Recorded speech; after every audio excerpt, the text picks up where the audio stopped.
नमस्कार, city channel में आपका स्वागत है। सिटी रिपोर्ट के आज के इस अंक के साथ मैं हूं रेशमा कश्यप।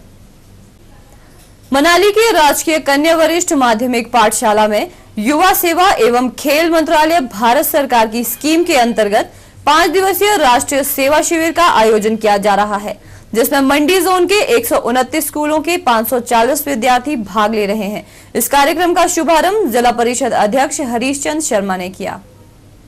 मनाली के राजकीय वरिष्ठ माध्यमिक पाठशाला में युवा सेवा एवं खेल मंत्रालय भारत सरकार की स्कीम के अंतर्गत आयोजित 5 दिवसीय राष्ट्रीय सेवा शिविर में जिला परिषद अध्यक्ष हरीश चंद्र शर्मा ने मुख्य अतिथि के रूप में शिरकत की।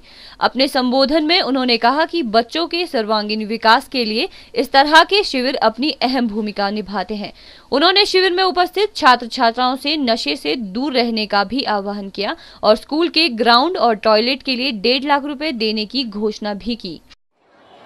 नेशनल सर्विस स्कीम के अंतर्गत जो यहाँ पे राज्य स्तरीय युवा नेतृत्व शिविर का शुभारंभ आज किया गया, उसके लिए मैं आप सभी को बधाई देता हूँ, शुभकामनाएं देता हूँ। कहूँगा कि ये जो यहाँ पे 5 दिनों का जो आपका प्रशिक्षण का जो कार्यक्रम है, इसमें आपने मन लगाकर ध्यान से जो है प्रशिक्षण प्राप्त करना है और अपने उज्जवल भविष्य को निर्माण करने के लिए कृत संकल्प रहना है। क्योंकि यहाँ शौचालय की फैसिलिटी तो है, लेकिन फिर भी प्रिंसिपल साहब बता रहे थे कि टॉयलेट्स और भी यहाँ होने बहुत आवश्यक है। इसलिए मैं कहना चाहूँगा, इन दोनों स्कीमों में से एक स्कीम को जो है मैं 1.5 लाख रुपए स्वीकृत करने की अनुशंसा प्रदान करता हूँ। सिटी चैनल के लिए मनाली से शिवराम राणा की रिपोर्ट। प्राकृतिक आपदा से निपटने के लिए जहां जिला हमीरपुर के लोगों को जागरूक किया जा रहा है, वहीं आपदा जागरूकता सप्ताह के तहत बॉयज सीनियर सेकेंडरी स्कूल परिसर में मॉक ड्रिल के दौरान विद्यार्थियों को भी विस्तार से आपदा से बचने की जानकारी दी गई। इस अवसर पर पुलिस विभाग के एएसपी शमशेर सिंह ने मॉक ड्रिल के दौरान बचाव कार्य का जायजा लिया।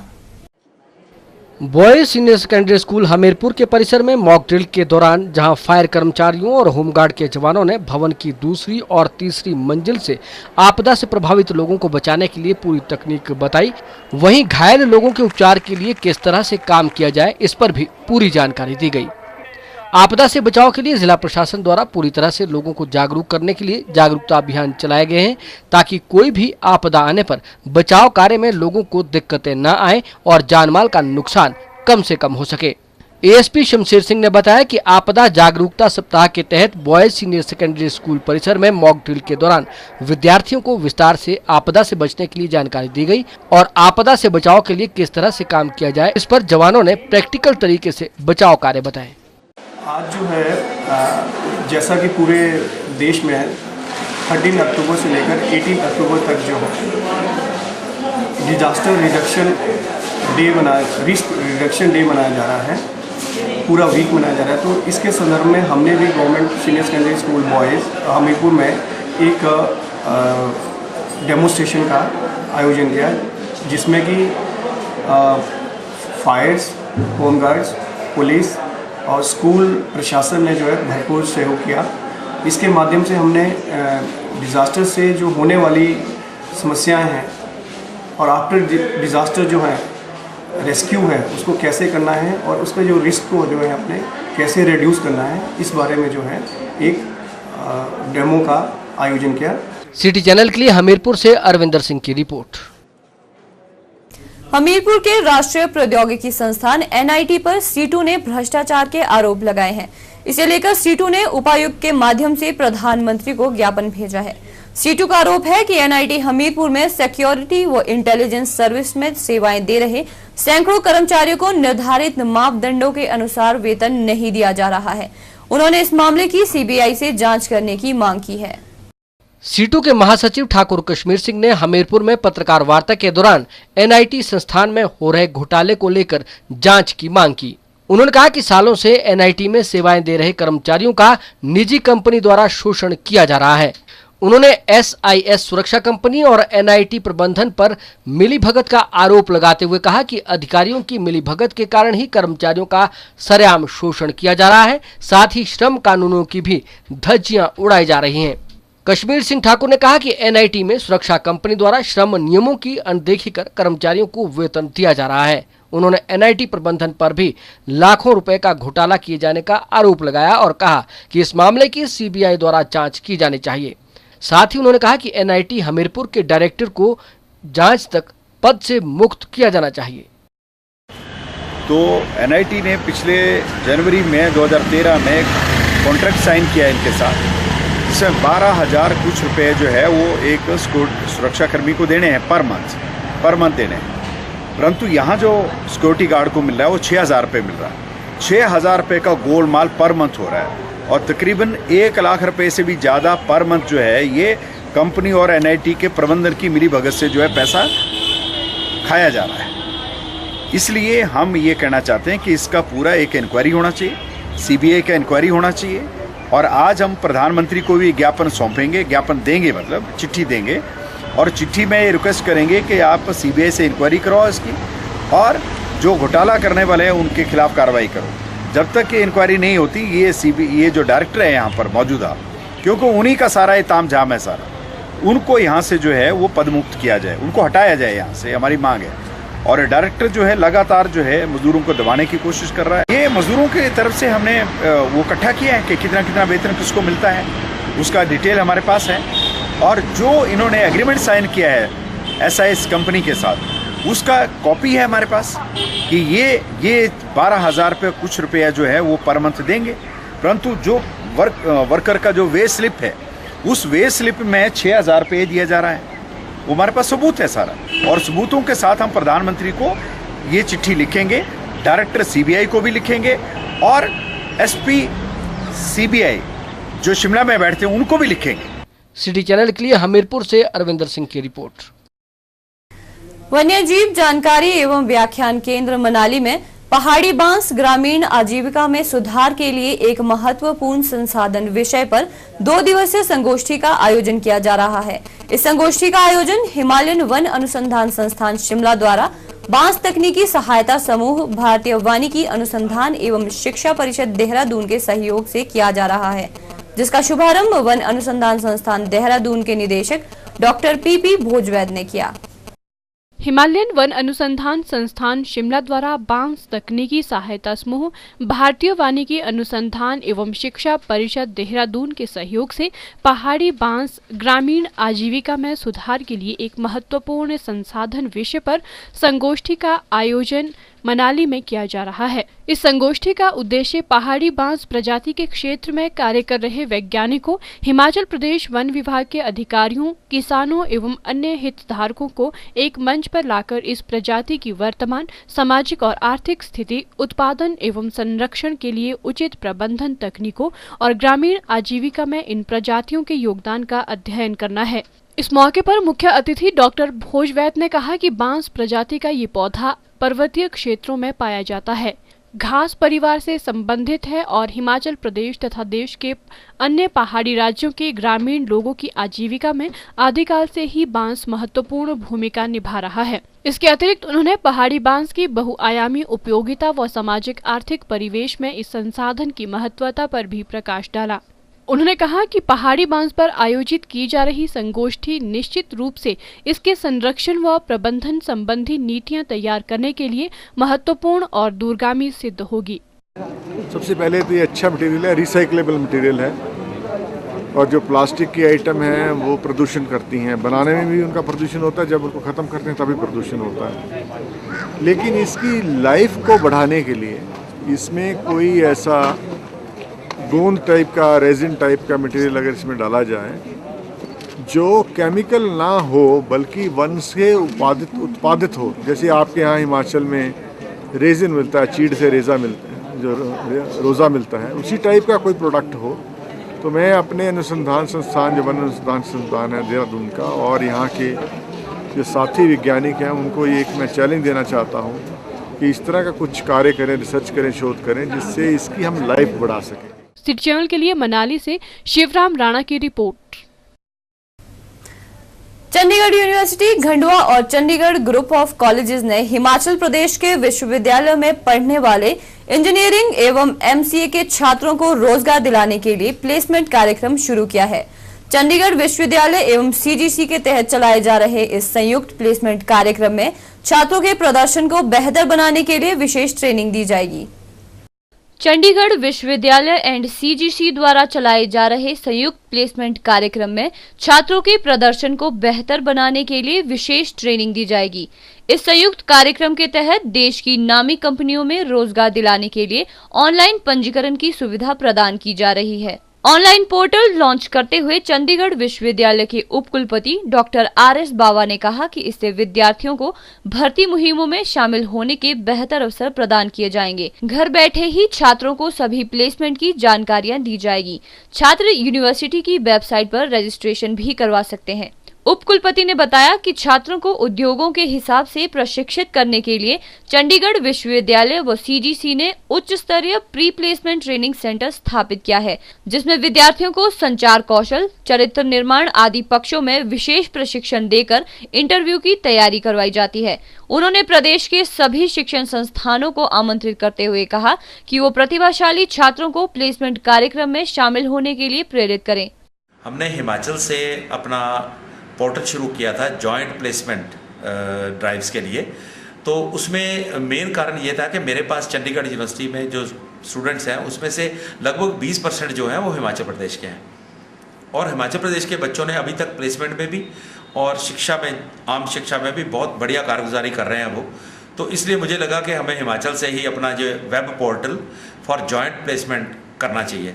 तो मेरा यहाँ आने का ये था कि मैं बच्चों को ये बताऊं कि अगर आप मेरे पोर्टल पे जाके जॉइंट प्लेसमेंट के रजिस्टर करते हैं तो जो भी कंपनियां जॉइंट प्लेसमेंट की आती हैं, और बड़ी कंपनियां आ रही हैं, जैसे अभी HP आई थी 6, 7, 8 अक्टूबर को, इसके बाद IBM और बहुत और कंपनियां आने वाली हैं। तो एक बार अगर बच्चा रजिस्टर कर लेता है इस वेब पोर्टल पे, तो उसके बाद जब जो कंपनी आएगी उसकी जो एलिजिबिलिटी होगी उसके हिसाब से हम बच्चों की लिस्ट उनको भेज देते हैं। तो कंपनियां बच्चों को कांटेक्ट कर लेती हैं कि इस वक्त हम जॉइंट प्लेसमेंट कर रहे हैं, तो आप आके भाग लीजिए और नौकरी प्राप्त कीजिए। इसके अलावा यूनिवर्सिटी भी क्या करेगी कि उन बच्चों की लिस्ट बनाएगी जो किसी कंपनी के लिए एलिजिबल हैं, और खुद भी उनको इन्फॉर्म करेगी। मैं ये भी बच्चों को संदेश देना चाहता हूँ और माता पिता को कि जॉइंट प्लेसमेंट के लिए जो चंडीगढ़ यूनिवर्सिटी में बच्चे आएंगे उनको बस स्टैंड से और रेलवे स्टेशन से पिक करने का, ट्रांसपोर्ट प्रोवाइड करने का जिम्मा चंडीगढ़ यूनिवर्सिटी लेगी। और जो माता पिता और बच्चे ओवरनाइट रहना पड़ेगा उनको, क्योंकि जो बच्चे सेलेक्ट हो जाते हैं सेकंड राउंड के लिए, थर्ड राउंड के लिए, तो उनको वहाँ रहना पड़ता है, उनका रहने का इंतजाम हम फ्री करेंगे। सिटी चैनल के लिए बद्दी से आदित्य चड्ढा की रिपोर्ट। औद्योगिक क्षेत्र बद्दी के भुड में प्रशासन ने वीरवार को सख्त कार्रवाई करते हुए जेसीबी मशीन लगाकर पर्यटन विभाग व तहसीलदार के संयुक्त कार्रवाई करते हुए झुग्गियों का सफाया किया। प्रशासन ने झुग्गियों पर जेसीबी चलाकर करीब 30 बीघा भूमि को अवैध कब्जों से मुक्त किया। मोरपेन कंपनी की तरफ से SDM को दी गई शिकायत के बाद ये कार्यवाही अमल में लाई गई थी। झुग्गियों को 15 दिन पहले नोटिस जारी किया गया था, लेकिन झुग्गियां हटाई नहीं गई थी। औद्योगिक क्षेत्र बद्दी के निकटवर्ती भुड क्षेत्र से प्रशासन ने 65 झुग्गियों पर जेसीबी चलाकर अवैध कब्जे को हटाया। प्रशासन की कार्यवाही के बाद करीब 30 बीघा भूमि को अवैध कब्जों से मुक्त किया गया। भुड के समीप अक्का माजरी में एक झुग्गी और मलकू माजरा में स्थापित 64 झुग्गियों को हटाया गया। झुग्गियां करीब 20 वर्षों से यहां अवैध रूप से स्थापित थी। प्रवासी लोगों ने कुछ झुग्गियों को पक्का भी बना डाला था। सूत्रों से मिली जानकारी के मुताबिक जमीन में जॉइंट इंस्पेक्शन के बाद ये कदम उठाया गया था। जमीन को पहले शामलात भूमि बताया जा रहा था, लेकिन बाद में ये भूमि पर्यटन विभाग की पाई गई। मौके पर पहुंचे पर्यटन विभाग के अधिकारियों व तहसील कार्यालय के अधिकारियों ने जॉइंट इंस्पेक्शन की और भूमि को अवैध कब्जे से मुक्त किया। निशानदेही के बाद भूमि को पर्यटन विभाग के हवाले कर दिया गया। बद्दी के तहसीलदार केशवलाल ने बताया कि वीरवार को की गई कार्यवाही SDM नालागढ़ के माध्यम से आई शिकायत के आधार पर की गई थी। इंक्रोचमेंट हटाने का हमने अभियान किया है। उसमें आज से करीब 20 दिन पहले हमें STM नालागढ़ के माध्यम से एक शिकायत प्राप्त हुई थी, जो कि मोरपेन इंडस्ट्री की थी कि उनके साथ जो सरकारी भूमि में काफ़ी झुग्गियाँ लगी हुई हैं। फिर हमने अपने कानूनगो और पटवारी को मौके पर भेजा और उन्होंने पाया कि वहाँ पर अक्का वाली गांव में एक झुग्गी बनी है और मलकू माजरा गांव में 64 झुग्गियाँ बनी हुई हैं। फिर हमने उनको नोटिस दिया 15 दिन का कि आप उनको हटा दें और कहीं और चले जाएं, किराए पे मकान ले लें, क्योंकि वो सरकारी ज़मीन पर झुग्गियाँ बना के रह रहे थे। और रिकॉर्ड के हिसाब से ये पाया गया कि वो ज़मीन आज की डेट में पर्यटन विभाग के नाम है। फिर हमने एक जॉइंट इंस्पेक्शन किया, पर्यटन विभाग के भी लोग आए और उसके बाद हमने वो चिन्हित किया कि वो 65 झुग्गियाँ हटाई जानी हैं। और आज हमारे फील्ड कानगो इंद्रलाल और पटवारी जयपाल चौधरी, इनको भेजा गया स्पॉट पर वो, और पुलिस की सहायता ली गई और 65 झुग्गियाँ मौके पर से हटा दी गई। मोरपेन कंपनी ने अवैध झुग्गियों के वहां स्थापित होने पर आ रही समस्याओं से संबंधित शिकायत एसडीएम को सौंपी थी। इस शिकायत के बाद एसडीएम ने 15 दिन का नोटिस देकर उन्हें वैकल्पिक व्यवस्था करने के निर्देश जारी किए थे। ये जो है अपने एसडीएम साहब के आदेश के अनुसार जो है झुग्गियों का अभियान चला है तोड़ने सरकारी रकमों पर से उठाने का। इसके तहत जो यहाँ पर ये झुग्गियाँ सरकारी रकमों में बनी हुई थी, जो कि लगभग 65 झुग्गियाँ थी, जिसको जो है आज उठाया गया है झुग्गियों को और सरकारी रकबा को खाली किया गया है। सर ये कितना एरिया आ रहा है जो कवर हुआ है इसमें? ये लगभग 30 बीघे के करीब रकबा सरकारी रकबा है और ये पर्यटन विभाग के नाम है। सिटी चैनल के लिए बद्दी से आदित्य चड्ढा की रिपोर्ट। जिला प्रशासन द्वारा कई खाद्य वस्तुओं में दामों में की गई वृद्धि से लोग खासे नाराज हैं। बाजार में अब चाय का कप 10 रुपए जबकि खाने की थाली 60 रुपए हो गई है। बढ़ी हुई इन कीमतों के बाद पहले से ही महंगाई की मार झेल रहे आम लोगों पर इसका सबसे अधिक बोझ पड़ेगा। प्रशासन ने कुछ माह पूर्व ही खाद्य वस्तुओं के दाम बढ़ाए थे, लेकिन अब दोबारा इनके दामों में भारी बढ़ोतरी की है। दामों में की गई वृद्धि को वापस लेने की मांग को लेकर शिमला युवा सामाजिक एवं सांस्कृतिक संगठन का एक प्रतिनिधि मंडल जिला उपायुक्त दिनेश मल्होत्रा से मिला और ज्ञापन सौंपकर बढ़े हुए दामों को जल्द से जल्द वापस लेने की मांग की। चाय एवं खाने के दामों में की गई वृद्धि को वापस लेने की मांग को लेकर शिमला युवा सामाजिक एवं सांस्कृतिक संगठन का एक प्रतिनिधि मंडल जिला उपायुक्त दिनेश मल्होत्रा से मिला और ज्ञापन सौंपकर बढ़े हुए दामों को जल्द से जल्द वापस लेने की मांग की। संस्था का कहना है कि जिला प्रशासन ने खाद्य वस्तु की कीमतों में इजाफा करके गरीब लोगों को एक चाय की चुस्की लेने से भी महरूम कर दिया है। संगठन के अध्यक्ष महेश ठाकुर ने कहा कि चाय समोसे सहित खाने के दाम बढ़ने से आम लोगों पर महंगाई की दोहरी मार पड़ी है। उन्होंने कहा कि अधिकतर लोग दिन में 4-5 मरतबा चाय पीते हैं, साथ ही लंच भी करते हैं, तो दिन का 100 रुपए से 150 रुपए खाने पीने में ही खर्च हो जाता है, जबकि एक मजदूर दिन भर काम करके 150 रुपए से 200 रुपए ही कमा पाता है। उन्होंने जिला प्रशासन से आग्रह किया है कि समय रहते इस निर्णय को वापस ले, नहीं तो संस्था आम लोगों के साथ मिलकर जिला प्रशासन के खिलाफ आंदोलन करेगी। खाद्य पदार्थों में बढ़ाई गई कीमतों को कम करने के लिए डीसी साहब को एक ज्ञापन सौंपा। इसका हमारा ज्ञापन सौंपा खाद्य पदार्थों की जो ये कीमतें बढ़ाएगी, इस पे जो मजदूर भाई लोग हैं, एक आम आदमी है, उनके ऊपर बहुत ज़्यादा गहरा प्रभाव पड़ा है। एक आदमी जो 200 रुपये की दिहाड़ी लेता है तो वो सुबह लगभग दिन में 4-5 चाय पीता है और एक दिन में एक बार खाना खाता है, तो लगभग उसका खर्चा 100 से 150 के बीच में आता है। तो 50 रुपये उसको दिन में बचता है, तो क्या उस 50 रुपये से वो एक अपने घर वालों का पेट भर पाएगा? इसके अकॉर्डिंग दिल्ली चंडीगढ़ देखा जाए तो वहाँ पे 30 रुपये में आप पेट भर के खाना खा सकते हैं और वहाँ पे साथ में वहाँ पे बहुत सारे जो रोज़गार के साधन भी बहुत सारे हैं। और शिमला में इसके अकॉर्डिंग देखा जाए ना तो यहाँ पे रोज़गार के कोई साधन है और हर साल यहाँ पे मतलब बहुत ज़्यादा महंगाई बढ़ाई जा रही है। डी साहब ने हमें बताया कि इस पे हम गौर करेंगे और जल्दी से जल्दी इस पर कार्रवाई की जाएगी और जो ये खाद्य पदार्थों के रेट बढ़ाए गए इसको कम किया जाएगा। सिटी चैनल के लिए शिमला से राजेंद्र काली के साथ अनीश चौहान की रिपोर्ट। सोलन के चंबा घाट में बीती रात को पैदल आ रहे 4 व्यक्तियों को शक के आधार पर सीआईडी की टीम ने रोककर तलाशी ली। तलाशी के दौरान मजीबुल रहमान नामक व्यक्ति के पास से 440 ग्राम हीरोइन बरामद की गई। सीआईडी की टीम द्वारा बरामद की गई इस हीरोइन की कीमत अंतर्राष्ट्रीय बाजार में करोड़ों में आंकी जा रही है और इस मामले की सीआईडी गंभीरता से जांच कर रही है। सोलन में चंबा घाट के समीप बीती रात पैदल आ रहे 4 व्यक्तियों को शक के आधार पर सीआईडी की टीम ने रोका और उनकी तलाशी ली। तलाशी के दौरान मजीबुल रहमान नाम के व्यक्ति के पास 440 ग्राम हीरोइन बरामद की गई। ये शातिर इसे अपनी बेल्ट के नीचे छुपाकर ले जा रहा था, लेकिन सीआईडी की टीम की आंखों में धूल ना झोंक पाया और पकड़ा गया। इन व्यक्तियों में से एक व्यक्ति भारतीय सेना का जवान था, जो कि असम में तकनीकी शाखा में कार्यरत है। सीआईडी की टीम द्वारा बरामद की गई इस हीरोइन की कीमत अंतर्राष्ट्रीय बाजार में करोड़ों में आंकी जा रही है। इस बारे में जानकारी देते हुए सीआईडी के सब इंस्पेक्टर विजय कुमार ने कहा कि देर रात पैदल आ रहे व्यक्तियों को शक के आधार पर रोका गया और पूछताछ में कोई संतोषजनक जवाब न देने पर इन राहगीरों की तलाशी ली गई, जिसमें एक व्यक्ति से 440 ग्राम हीरोइन बरामद की गई। उन्होंने कहा कि ये खेप कहां से ला रहे थे, इस मामले की सीआईडी गंभीरता से जाँच कर रही है। सीक्रेट इन्फॉर्मेशन की तस्दीक के लिए चंपाघाट में मौजूद थे, तो रेल शेल्टर की तरफ से चंपाघाट जो रेल शेल्टर बना उसकी तरफ से जो है 4 संदिग्ध लोग आए, अजनबी लोग थे ये।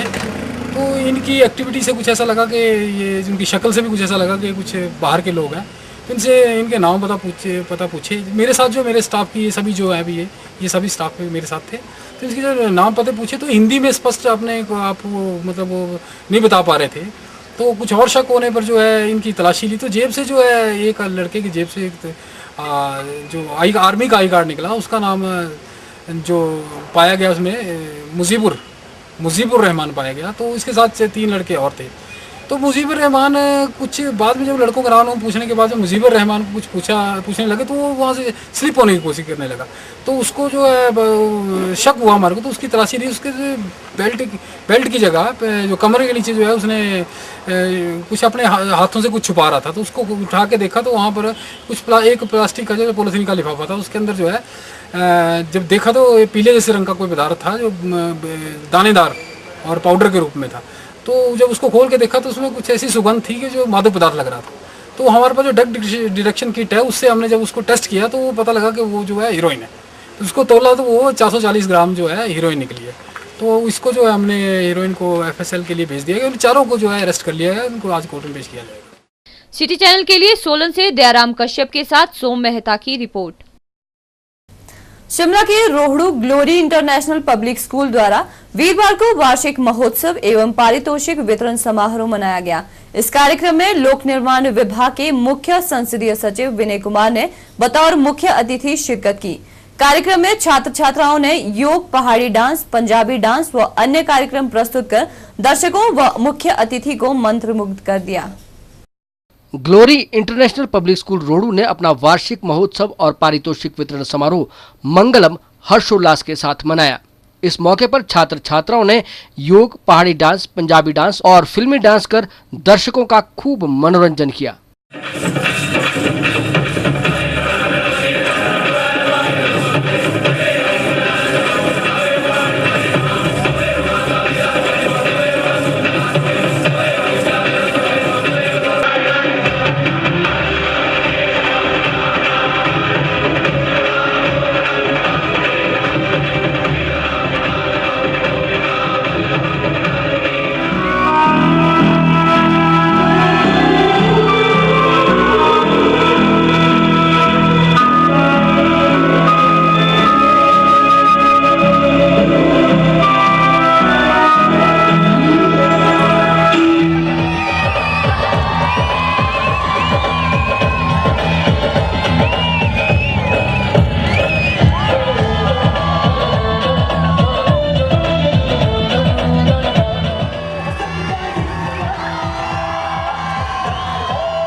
स्कूल के प्रधानाचार्य विनय जंटा ने स्कूल की 1 साल की उपलब्धियों को लेकर वार्षिक रिपोर्ट पढ़ी। वहीं कार्यक्रम के मुख्य अतिथि व लोक निर्माण विभाग के मुख्य संसदीय सचिव विनय कुमार ने छात्र छात्राओं को पुरस्कृत किया। उन्होंने बच्चों द्वारा प्रस्तुत किए गए कार्यक्रम की खूब सराहना की। बहुत सारे स्कूल्स के फंक्शंस में हम अक्सर जाया करते हैं, बहुत सारे फंक्शन हम अटेंड करते हैं, पर हर फंक्शन में मुझे टीचर्स और स्टूडेंट्स की तारीफ करनी पड़ती है। पर आज मैं इस मंच के माध्यम से बड़े दिल से ये बात बताना चाहता हूं कि आज मैंने अपने राजनीतिक इतिहास में सबसे पहली बार सच्ची तारीफ की है, वो आपको सुनिए। ग्लोरी इंटरनेशनल स्कूल की मैं दिल से तारीफ करता हूँ और आपकी काबिलियत की तारीफ करता हूँ। सभी लोग बधाई के पात्र हैं। सिटी चैनल के लिए रोहड़ू से रविंद्र ठाकुर की रिपोर्ट। शिमला के गेटी थिएटर में भाषा कला एवं संस्कृति विभाग और हिमाचल प्रदेश संगीत नाटक अकादमी नई दिल्ली के संयुक्त तत्वावधान में नृत्योत्सव का आयोजन किया जा रहा है, जिसकी शुरुआत गुरुवार को की गई। इस नृत्योत्सव के शुभारंभ पर लेफ्टिनेंट जनरल बलविंदर सिंह सच्चर ने बतौर मुख्य अतिथि शिरकत की। वहीं सामाजिक न्याय एवं अधिकारिता मंत्री कर्नल धनीराम शांडिल वशिष्ठ अतिथि के रूप में उपस्थित हुए। हिमाचल प्रदेश भाषा कला एवं संस्कृति विभाग और संगीत नाटक अकादमी नई दिल्ली के संयुक्त तत्वावधान में शिमला के ऐतिहासिक गेटी थिएटर में नृत्योत्सव वीरवार को शुरू हो गया। इस नृत्योत्सव का शुभारंभ लेफ्टिनेंट जनरल बलविंदर सिंह सच्चर ने किया और सामाजिक न्याय एवं अधिकारिता मंत्री कर्नल धनीराम शांडिल इसमें बतौर विशिष्ट अतिथि शरीक हुए। भारत की पूर्व ग्रीष्मकालीन राजधानी शिमला की 150वीं जयंती पर हो रहे इस कार्यक्रम में कई बड़े कलाकार प्रस्तुतियां दे रहे हैं। कार्यक्रम की शुरुआत कथक केंद्र दिल्ली के कलाकारों द्वारा प्रस्तुत की गई गणेश स्तुति से हुई। इसमें कलाकारों ने मिश्र छंद ताल में कथक नृत्य के माध्यम से गणेश स्तुति की। गोपालाष्टकम में शास्त्रीय नृत्य के माध्यम से भगवान कृष्ण की स्तुति की गई। तराना प्रस्तुति में संगीत के माध्यम से भावों को कला के माध्यम से सामने पेश किया गया। द डिवाइन फीट प्रस्तुति में दीप्ति भल्ला ने भगवान विष्णु की कालिया नाग पर जीत को नृत्य के माध्यम से बखूबी दर्शाया।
इस मौके पर सामाजिक न्याय एवं अधिकारिता मंत्री कर्नल धनीराम शांडिल ने कहा कि दौड़ धूप भरी जिंदगी में इस प्रकार के सांस्कृतिक कार्यक्रमों का अपना ही एक अलग और अनूठा महत्व है।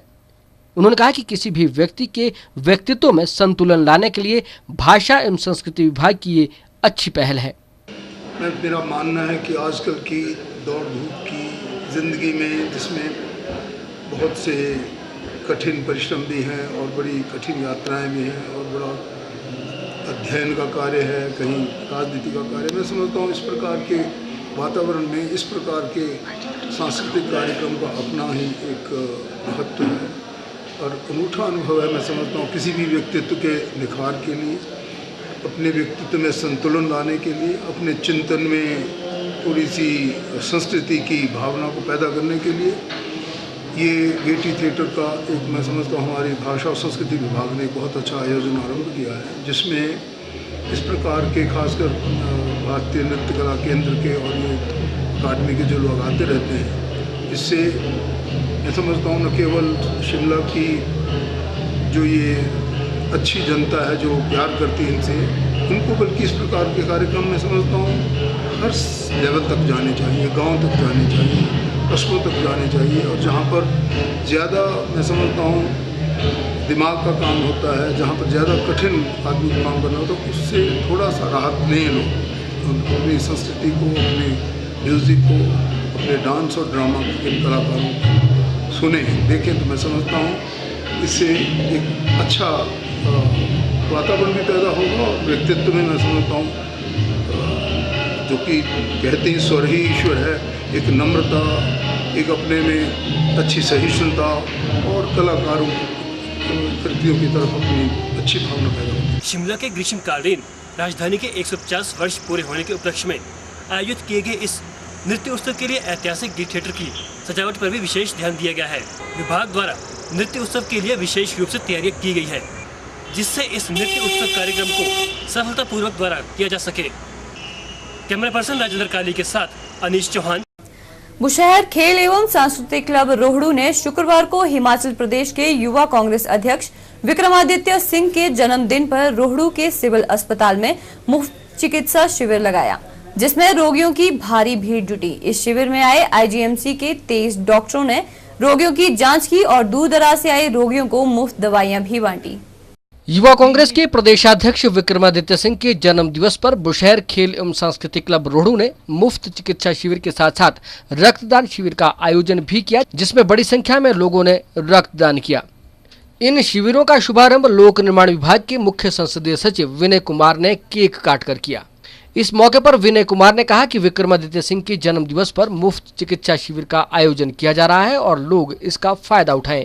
उन्होंने प्रशासन और आयोजकों को इस पुनीत कार्य के लिए बधाई दी। और आज एक फ्री हेल्थ चेक कैंप जो यहाँ चला हुआ है, उसमें पूरी टीम आईजीएमसी से आई है और बाहर से डॉक्टर्स आए हैं, जिससे कि जो यहाँ के ग्रामीण क्षेत्र है वहाँ के जो लोग हैं जो शिमला तक नहीं जा सकते, जो पीजीआई तक नहीं जा सकते, उन्हें वो सारी सुविधा यहाँ उपलब्ध है।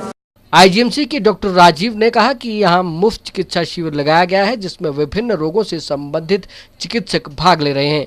उन्होंने कहा कि रोगियों को निःशुल्क दवाइयाँ भी दी जा रही हैं। इंदिरा गांधी मेडिकल कॉलेज शिमला की तरफ से एक मल्टी स्पेशलिटी कैंप यहाँ रोहड़ू हॉस्पिटल में लगा रहे हैं, जिसमें हमारे मेडिसिन डिपार्टमेंट के, कार्डियोलॉजी डिपार्टमेंट के, obs and gynae, skin, ortho की स्पेशलिटी के लोग जो हैं, जो स्पेशलिस्ट डॉक्टर्स हैं आईजीएमसी से आए हैं, और हम इन सभी बीमारियों के लोगों को एग्जामिन करेंगे और उनको मुफ्त दवाइयाँ देंगे। सिटी चैनल के लिए रोहड़ू से रविंद्र ठाकुर की रिपोर्ट। राजधानी शिमला में इंदिरा गांधी खेल परिसर में 3 दिवसीय द्वितीय मास्टर बैडमिंटन चैंपियनशिप का आयोजन किया जा रहा है। इस प्रतियोगिता में 68 से अधिक मास्टर खिलाड़ी भाग ले रहे हैं, जिसमें 8 महिलाएं भी शामिल है। इस प्रतियोगिता का शुभारंभ बैडमिंटन एसोसिएशन के अध्यक्ष एवं शिमला उपायुक्त दिनेश मल्होत्रा ने किया। शिमला के इंदिरा गांधी खेल परिसर में द्वितीय शिमला मास्टर बैडमिंटन चैंपियनशिप आयोजित की जा रही है। जिला बैडमिंटन एसोसिएशन द्वारा आयोजित 3 दिवसीय इस प्रतियोगिता का शुभारंभ शिमला के उपायुक्त दिनेश मल्होत्रा ने किया। उन्होंने कहा कि खेलों को अधिक से अधिक बढ़ावा मिले, विशेष रूप से बैडमिंटन खेल का विस्तार हो, यही एसोसिएशन का मूल उद्देश्य है। उन्होंने कहा कि सरकार द्वारा इंडोर खेलों को बढ़ावा देने के लिए जिला के विभिन्न क्षेत्रों में इंडोर स्टेडियम का निर्माण किया जा रहा है। उपायुक्त ने बताया कि 3 दिन तक चलने वाली इस प्रतियोगिता में 68 से अधिक मास्टर खिलाड़ी भाग ले रहे हैं, जिसमें 8 महिलाएं भी शामिल है। उन्होंने कहा कि मास्टर चैंपियनशिप द्वारा युवा खिलाड़ियों को बैडमिंटन खेल के प्रति प्रेरणा प्रदान की जा रही है, ताकि खिलाड़ियों का इससे अधिक जुड़ाव हो सके। जिला का दूसरा मास्टर्स बैडमिंटन ओपन चैंपियनशिप आज शुरुआत हुई है, और इसमें जो मास्टर्स हैं, मास्टर्स मतलब जो पुराने खिलाड़ी हैं, 35 से ऊपर की चैंपियनशिप होती है, और इसमें मेन और वुमेन दोनों की ही एंट्रीज़ आई है, जहाँ पे वुमेन की एंट्रीज़ थोड़ी कम आई है, 8 से 10 आई हैं, और मेन की 60 प्लस एंट्रीज़ आई हैं, और जो सीनियर मोस्ट प्लेयर है हमारे 65 इयर्स ओल्ड हैं मेन में।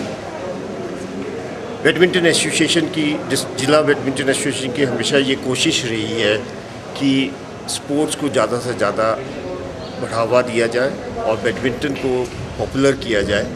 बैडमिंटन स्पोर्ट्स में शिमला जिला ने जूनियर्स में काफ़ी अच्छा नाम कमाया है, परंतु अभी भी हम इतने ऊपर नहीं पहुंच पाए हैं कि नेशनल में रिप्रेजेंट कर सकें।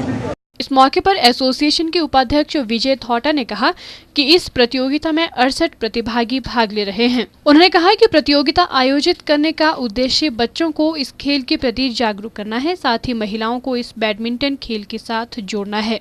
लेकिन मास्टर बैडमिंटन चैंपियनशिप हो रही है डिस्ट्रिक्ट की, तो इसमें 60 लोग पार्टिसिपेट कर रहे हैं और ये अलग अलग कैटेगरी में है। 35+, 45+, 40+, 55+, 60, 65+ तक कैटेगरी है।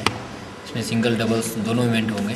वीमेन भी पार्टिसिपेट करिए, हमारे पास अभी 7-8 नाम आए हुए हैं वीमेन के, तो ये वुमेन के लिए स्पेशली इस बार ये टूर्नामेंट रखा गया है कि लेडीज़ का ये होगा कि लेडीज़ खेलने आगे आए।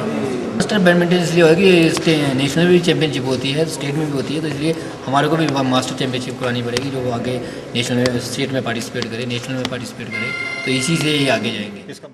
सिटी चैनल के लिए शिमला से राजेंद्र काली के साथ अनीश चौहान की रिपोर्ट।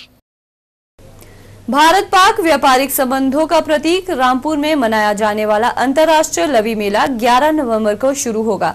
लवी मेले को लेकर रामपुर में शुक्रवार को एक बैठक का आयोजन किया गया। इस बैठक में मेले के आकर्षण को बढ़ाने के लिए रणनीति बनाई गई। बैठक की अध्यक्षता रामपुर के विधायक एवं मुख्य संसदीय सचिव नंदलाल ने की। भारत पाक व्यापारिक संबंधों का प्रतीक रामपुर का अंतर्राष्ट्रीय लवी मेला 11 नवंबर से शुरू होगा। मेला 4 दिनों तक चलेगा। इससे पहले 4 से 6 नवंबर तक अश्व प्रदर्शनी होगी। मेले को लेकर रामपुर खंड मुख्यालय में एक बैठक का आयोजन किया गया, जिसकी अध्यक्षता रामपुर के विधायक एवं मुख्य संसदीय सचिव नंदलाल ने की। इस अवसर पर उन्होंने अधिकारियों से कहा कि मेले को बेहतर बनाने के लिए सभी तैयारियां पूर्ण रूप से करें। इस अवसर पर अतिरिक्त उपायुक्त डी.के. रत्न ने कहा कि सुरक्षा व्यवस्था और अन्य तैयारियां जारी है। अतिरिक्त उपायुक्त डी.के. रत्न ने बताया कि मेले को लेकर सभी तैयारियां की जा रही है। देखिए, हर वर्ष की भांति जो लवी मेला है हमारा, एक बहुत ही प्रसिद्ध मेला है, अंतर्राष्ट्रीय मेला है जो रामपुर की पहचान है और ये हर वर्ष की भांति 11 नवंबर से 14 नवंबर तक मनाया जा रहा है। इसके सफल आयोजन के लिए आज जो हमारी मेला कमेटी है यहाँ पर, उसकी मीटिंग हुई है, जिसमें मेला कमेटी के समस्त हमारे जो सदस्य थे वो शामिल हुए। हमने हर एक पहलू पे, चाहे वो सुरक्षा की व्यवस्था हो, चाहे धन जुटाने की व्यवस्था हो और अन्य तैयारियां हो, चाहे कल्चरल प्रोग्राम है, उन सब पे जो सुझाव हैं वो लिए हैं। इससे जो हमारा लवी मेला है उससे पहले जो है एक अश्व प्रदर्शनी की जाती है। सिटी चैनल के लिए रामपुर से विशेष नेगी की रिपोर्ट। सोलन के उपायुक्त कार्यालय के सभागार में जिला स्तरीय अराजपत्रित कर्मचारी महासंघ की बैठक का आयोजन किया गया। इस बैठक की अध्यक्षता उपायुक्त मदन चौहान ने की। बैठक में कर्मचारियों की विभिन्न 43 समस्याओं पर विचार विमर्श किया गया और कुछ समस्याओं को मौके पर ही निपटाया गया। बैठक में जिला के समस्त विभागों के कर्मचारियों की यूनियन के पदाधिकारियों ने भाग लिया। जिला स्तरीय अराजपत्रित कर्मचारी महासंघ की बैठक सोलन में उपायुक्त मदन चौहान की अध्यक्षता में उपायुक्त कार्यालय सभागार में आयोजित की गई। बैठक में कर्मचारियों की विभिन्न समस्याओं पर विचार विमर्श किया गया और कुछ समस्याओं को मौके पर ही निपटाया गया। इस मौके पर सोलन के उपायुक्त मदन चौहान ने कहा कि कुछ मुद्दे जो कार्यालयों से संबंधित है वे अपने स्तर पर ही निपटाए गए हैं और राज्य स्तर के मामले सरकार को भेजे जाएंगे। यातायात की समस्या के बारे में उन्होंने कहा कि आज के समय में सभी के पास वाहन है लेकिन पार्किंग नहीं और लोग भवन निर्माण करते समय पार्किंग का प्रावधान नहीं कर रहे हैं। उन्होंने लोगों से आग्रह किया है कि वे नक्शा प्रस्तुत करते समय एक मंजिल में पार्किंग की व्यवस्था करें।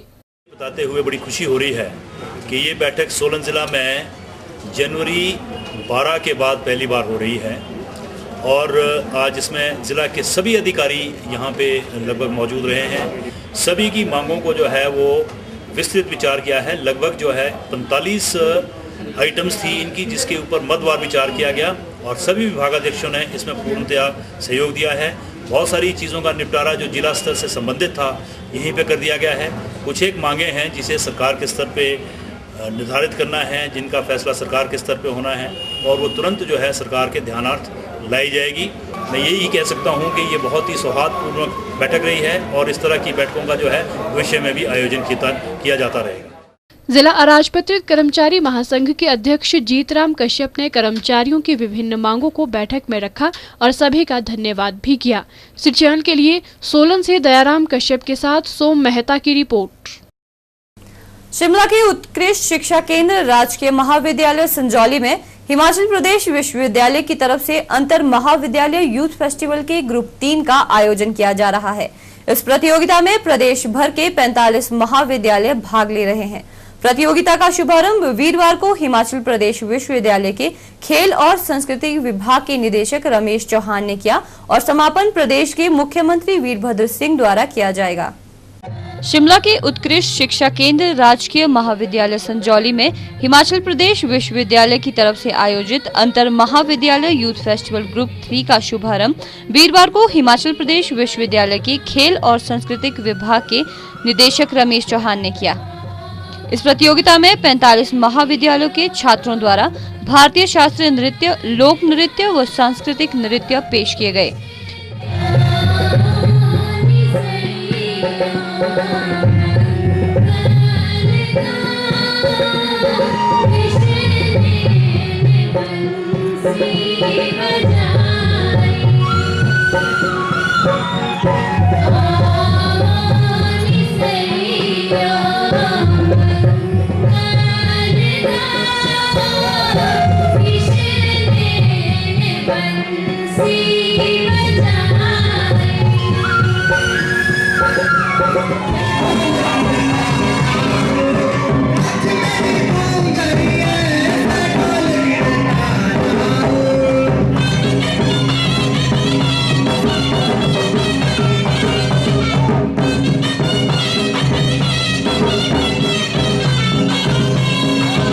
संजौली महाविद्यालय के प्रधानाचार्य जीसी नेगी ने जानकारी देते हुए बताया कि प्रदेश भर के दूरदराज स्थित महाविद्यालयों से आए विद्यार्थियों ने एक से बढ़कर एक कला का प्रदर्शन किया। उन्होंने हिमाचल प्रदेश विश्वविद्यालय द्वारा ये मौका संजौली कॉलेज को देने पर धन्यवाद किया। फेस्टिवल यूथ फेस्टिवल है, उसका ग्रुप 3 का जो पार्ट है जिसमें Indian classical dances and folk dances and tribal dances के बारे में है। तो ये प्रतियोगिता हमारी पिछले कल यानी 16 तारीख से शुरू हुई है, जिसमें हिमाचल प्रदेश विश्वविद्यालय के डायरेक्टर्स स्पोर्ट्स और कल्चर अफेयर्स हमारे पास उपस्थित थे। उन्होंने उसका शुभारंभ किया। इसमें 45 महाविद्यालयों ने शिरकत की है। एक से एक अपने कला का प्रदर्शन यहाँ कर रहे हैं, अपने कल्चर की प्रस्तुतियाँ यहाँ दे रहे हैं। जैसे आपको पता है कि हिमाचल प्रदेश के विभिन्न दूर दराज के क्षेत्रों में जो आज महाविद्यालय खुले हैं, वहाँ के बच्चों को अपनी प्रतिभा की प्रस्तुति के लिए ये स्टेज उपलब्ध कराया जाता है विश्वविद्यालय द्वारा। सिटी चैनल के लिए शिमला से विक्रम कुमार के साथ रेशमा कश्यप की रिपोर्ट। स्कूलों में इन दिनों वार्षिक समारोह की धूम है। वर्ष भर पढ़ाई व अन्य गतिविधियों में अव्वल बच्चों को सम्मानित करने और उनमें छिपी प्रतिभा को उजागर करने के उद्देश्य से वार्षिक समारोह आयोजित किए जाते हैं। इसी कड़ी में शिमला के खलीनी स्थित भारद्वाज पब्लिक स्कूल द्वारा शिमला के कालीबाड़ी हॉल में वार्षिक पारितोषिक वितरण समारोह आयोजित किया गया। शिमला के खलीनी स्थित भारद्वाज पब्लिक स्कूल द्वारा स्कूल का वार्षिक पारितोषिक वितरण समारोह शिमला के कालीबाड़ी हॉल में आयोजित किया गया। इस मौके पर स्कूल के बच्चों द्वारा विभिन्न कार्यक्रमों की प्रस्तुतियां दी गई, जिसको दर्शकों ने खूब सराहा।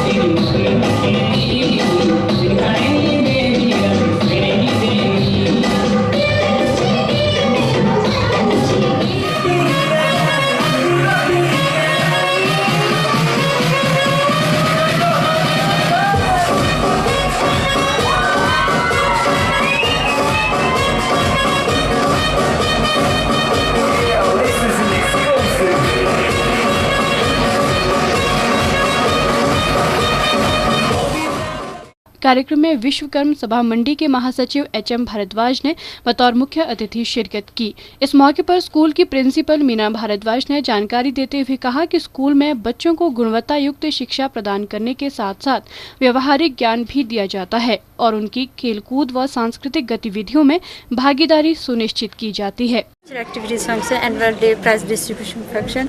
Today we are going to celebrate here 18th annual function.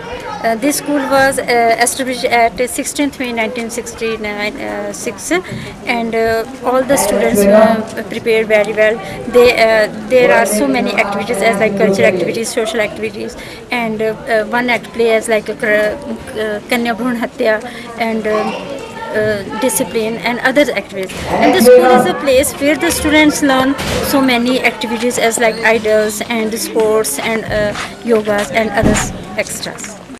City channel के लिए शिमला से विक्रम कुमार के साथ लक्ष्मी ठाकुर की रिपोर्ट। धर्मशाला में आयोजित चौथे अंतर्राष्ट्रीय वनडे मैच के लिए प्रकृति ने तो पूरा साथ दिया, लेकिन यहां की सरकार ने किनारा किया। जब भारतीय क्रिकेट के दिग्गज खिलाड़ी एयरपोर्ट पर आए तो सरकार का कोई प्रतिनिधि या कोई चेहरा वहां पर देखने को नहीं मिला। हालांकि यहां पर होने वाले मैच में तिब्बतियों के धर्मगुरु ने खास तौर पर शिरकत की। इसी के साथ साथ यहां पर कपिल देव व प्रदेश के भाजपा नेता ने बढ़ चढ़कर भाग लिया। अंतर्राष्ट्रीय धर्मशाला क्रिकेट स्टेडियम एक बार फिर चर्चा में रहा। यहां लंबे अरसे बाद हुए मैच में राजनीति साफ दिखी। मैच में कांग्रेस का कोई नेता नजर नहीं आया, जबकि भाजपा की ओर से पूर्व मुख्यमंत्री प्रेम कुमार धूमल और सांसद अनुराग ठाकुर सहित कई नेता मौजूद रहे। वहीं तिब्बती धर्मगुरु दलाई लामा ने भी धर्मशाला स्टेडियम में अपनी उपस्थिति दर्ज करवाई। कांग्रेसी नेताओं की गैर मौजूदगी पर पूछे गए एक प्रश्न के जवाब में क्रिकेट एसोसिएशन के अध्यक्ष व सांसद अनुराग ठाकुर ने कहा कि उनकी तरफ से सारी औपचारिकताएं पूरी की गई थी और सभी को न्योता दिया गया था, लेकिन किसी का आना या न आना उनकी अपनी इच्छा पर निर्भर करता है।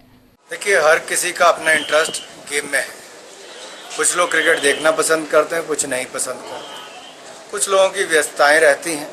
अब एक कारण अच्छा वही बता सकते हैं क्यों नहीं आ पाए। हमारी ओर से निमंत्रण गया था, हमारी ओर से उनका स्वागत यहाँ पर किया जाता है। जो आए हैं उनका भी स्वागत है, जो नहीं आए उनके लिए हमें खेद है क्यों नहीं आ पाए। Sir, are you getting the full support from the administration and government? देखिए, सरकार का काम है जो बाहर से टीमें आती हैं उनको सुरक्षा मुहैया करवाना। हमारा काम है आधारभूत ढांचा खड़ा करना और मैचों का आयोजन करवाना। हम दोनों ने मिलकर प्रयास किया है। सरकार की ओर से सुरक्षा मुहैया करवाई गई और एचपीसीए ने मैच का आयोजन किया, जो दोनों का प्रदेश के लिए लाभ मिला है। पर्यटन को बढ़ावा मिलेगा, खेलों को बढ़ावा मिलेगा और धर्मशाला का नाम दुनिया भर में। सर, इतने बड़े क्रिकेट फैंस यहाँ पे आए हैं, दुनिया इनके लिए पागल है, तो नोबडी फ्रॉम गवर्नमेंट, एक सिंगल रिप्रेजेंटेटिव यहाँ पे नहीं है। इवन की डीसी हैज नॉट। ये महत्वपूर्ण है कि दोनों टीमें यहाँ पर आए, स्टेडियम में हजारों दर्शक आए और धर्मशाला का नाम, हिमाचल का नाम दुनिया भर में हो। उस सब में कहीं कमी नहीं खली है और यही सबसे जरूरी है। सिटी चैनल के लिए धर्मशाला से मृत्युंजय पुरी की रिपोर्ट। शिमला के गेटी थिएटर में गायत्री परिवार ट्रस्ट की ओर से आयोजित किया गया पुस्तक मेला शुक्रवार को संपन्न हो गया। इस मेले में पुस्तक खरीदने वालों की रुचि का अंदाजा इसी बात से लगाया जा सकता है कि 8 दिनों में यहां करीब 30,000 पुस्तकों की बिक्री हुई और 20,000 से अधिक लोगों ने पुस्तक मेले में शिरकत की।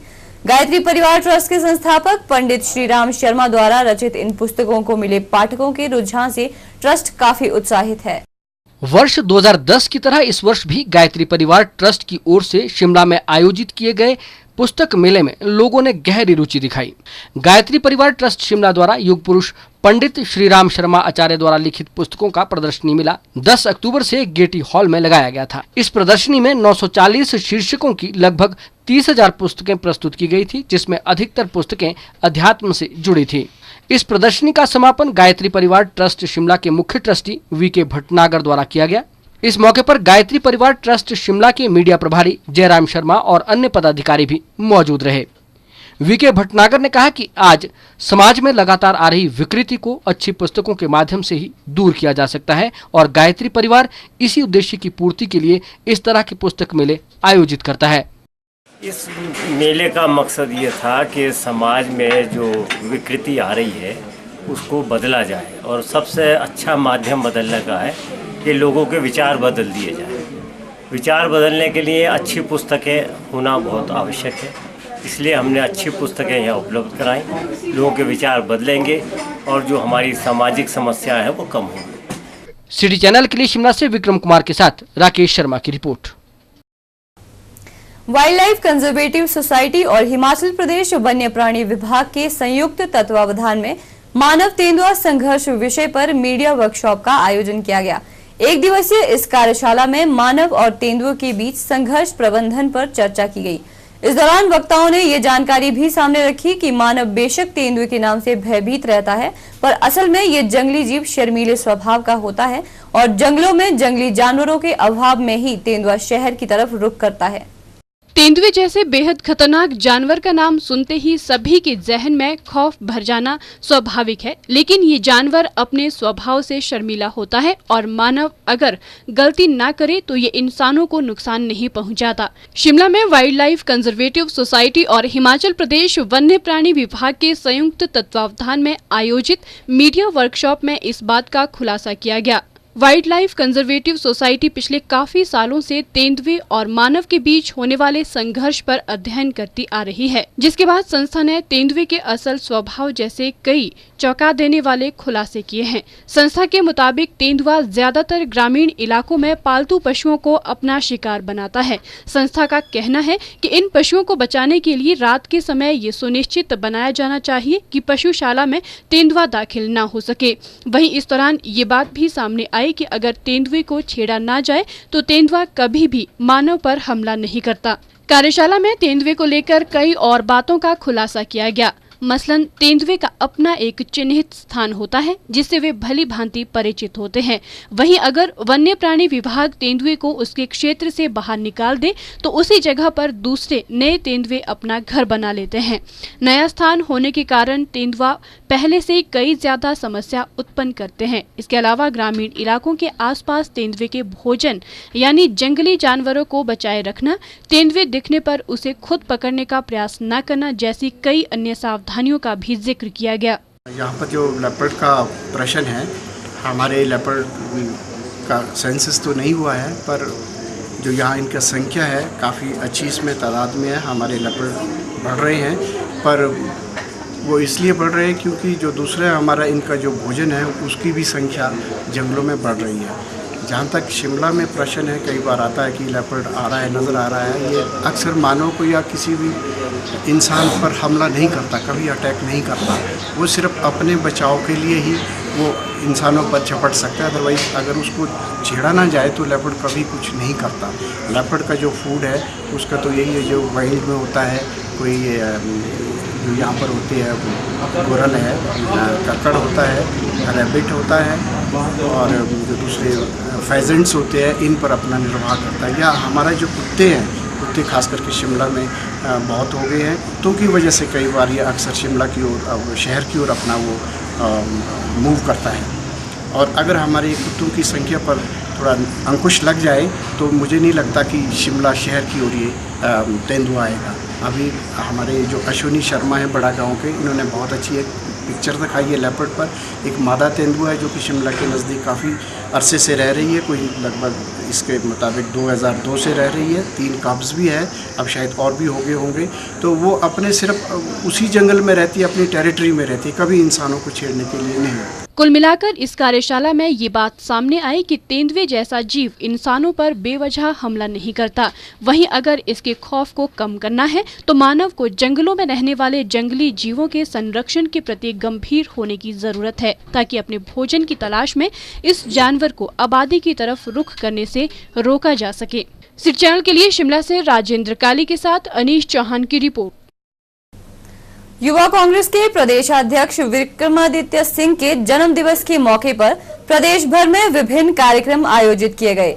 विक्रमादित्य सिंह ने अपना जन्मदिन शिमला के कस्तूरबा बाल आश्रम के बच्चों के साथ मनाया और उन्हें फल व मिठाइयां भी प्रदान की।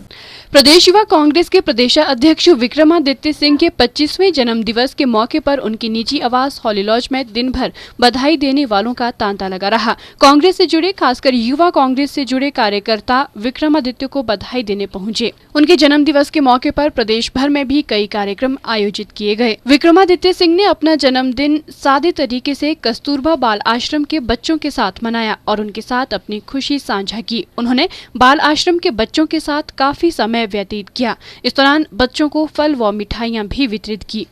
इस मौके पर प्रदेश कांग्रेस, युवा कांग्रेस और NSUI से जुड़े नेताओं और कार्यकर्ताओं ने उन्हें जन्मदिन की बधाई दी और उनके उज्जवल भविष्य व लंबी उम्र की कामना की। उनको अपनी ओर से और शिमला के समस्त वासियों की ओर से शुभकामनाएं देंगे उनके जन्मदिवस पर और प्रार्थना करेंगे कि उनकी लंबी आयु हो और